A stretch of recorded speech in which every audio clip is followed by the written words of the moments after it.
Man svigter danskerne. Samtlige partier, undtagen Borgernes Parti, har inden for de sidste år stemt for at gøre staten større og give politikerne mere magt. Og hvad bruger så politikerne den her magt til? Ja, man har fjernet en fridag uden at spørge borgerne, man pålægger os formynderiske afgifter, unødvendige gebyrer, begrænser vores ytringsfrihed og dømmer folk for at skrive vittigheder online.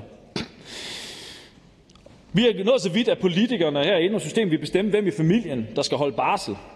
Og for få uger siden, der bestemte politikerne herinde, at vi som forældre fremover ikke må vide, hvis vores døtre på 15 år, altså vores børn, de vil have foretaget en abort, eller de har fået foretaget en abort.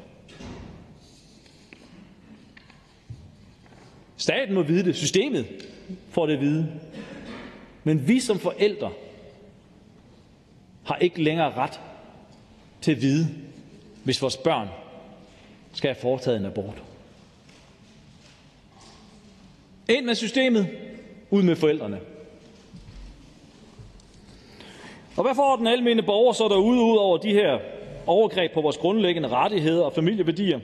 Ja, oven i hatten så oplever vi lige nu stigende priser på nødvendigheder som mad og vand, højere afgifter på alverdens ting og stadig mere usammenhængende og stressende familieliv, hvor ganske almindelige danskere må knokle hurtigere og hurtigere i systemets trædemølle, og alligevel oplever, at det er sværere og sværere at få tingene til at hænge sammen.